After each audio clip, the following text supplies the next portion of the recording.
Back in World War II, our country had a slogan, loose lips sink ships. It was the government's way of reminding citizens and soldiers that careless talk can undermine the war effort. Bad things can happen when you talk out of turn. We really need that mentality to return to Washington, D.C. these days. A couple of days ago, I was stunned to read the story in the New York Times about describing how U.S. intelligence is helping the Ukrainians kill Russian generals. Piling on today, the story is we actually helped them sink the Russian flagship. Now, we might like those outcomes, but the intelligence community does its work in secret.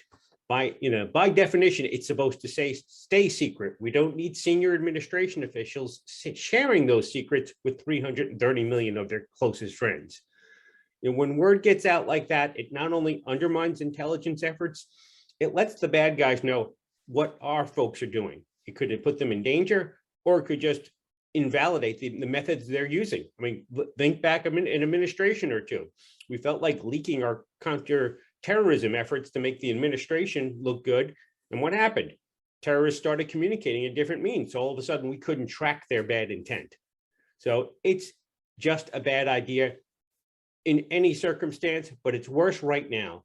Vladimir Putin's getting up there. He wants to rebuild his Russian Empire or the Soviet Empire before he dies. We don't need to give him another excuse to attack NATO and broaden the war. So I'm begging people down in DC, and I gladly will bring this message to those folks if you send me down there next year. Loose lips sink ships. Let's have more discipline about what we're putting out there, because the only people we're hurting are the people of the United States of America.